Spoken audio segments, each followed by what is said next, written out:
கவிஞர் ஸ்நேகன் உடல்நல குறைவால் ஹாஸ்பிட்டல் அட்மிட் பண்ணியிருக்காங்க. அதோட வீடியோவை அவரோட மனைவி கனிகா தான் ஷேர் பண்ணியிருக்காங்க.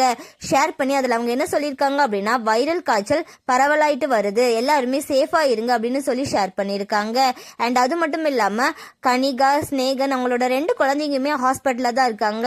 அவங்க 4 பேத்துக்குமே வைரல் ஃபீவர் இருக்கு அப்படின்னு சொல்லி கனிகா அதில் மென்ஷன் பண்ணல. அதை பார்த்த நிறைய பேர் நீங்கள் 4 பேருமே சேஃபா இருங்க, பாதுகாப்பா இருங்க அப்படின்னு எல்லாம் சொல்லி கமெண்ட் பண்ணிட்டு வராங்க. கனிகா அண்ட் ஸ்நேகனோட திருமணம் காதல் திருமணம் அப்படின்னு சொல்லி பலருக்கும் தெரிஞ்சிருக்க வாய்ப்பு இருக்கு. ஸ்நேகன் அண்ட் கனிகாக்கு 16 வயசு டிஃப்ரெண்ட் இருக்கிறதுனால நிறைய பேர் இவங்களை விமர்சிச்சுட்டு வந்தாங்க. பல விமர்சனங்களையும் தாண்டி இவங்க 2 பேருமே அவங்கள லைஃபை சூப்பரா கொண்டு போயிட்டு இருக்காங்க அப்படின்னு தான் சொல்லணும். நிறைய பேர் அவங்கள ரோல் மாடலா வச்சு லைஃபை கொண்டு போகணும் அப்படின்னு சொல்லி பலராலும் சொல்லப்பட்டு வருது. இவங்க 2 பேருக்குமே ஜனவரி 30, 2025 2 ட்வின் குழந்தைங்க பிறந்தாங்க. அந்த குழந்தைங்களுக்கு கமலஹாசன் சார் தான் பேர் வச்சிருந்தாரு. காதல் அண்ட் கவிதை அப்படின்னு சொல்லி பேர் வச்சிருந்தாங்க. அண்ட் அது மட்டும் இல்லாம ஸ்நேகனோட அப்பா கொஞ்ச நாள் முன்னாடி தான் இறந்த விஷயம் உங்களை பலருக்கும் தெரிஞ்சிருக்க வாய்ப்பு இருக்கு. அதோட வருத்தத்துல தான் இருந்தாரு.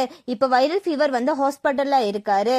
ஸ்நேகன் அவங்க குடும்பம் சீக்கிரமா சரியாய் வர நம்மளோட சேனல் சார்பா அவங்களுக்கு ப்ரேயர் பண்ணிக்கலாம். இதை பத்தி நீங்க என்ன நினைக்கிறீங்க அப்படின்னு சொல்லி கமெண்ட்ல சொல்லுங்க. அண்ட் இந்த மாதிரியான அப்டேட்ஸ்க்கு நம்மளோட சேனலை சப்ஸ்கிரைப் பண்ணிக்கோங்க.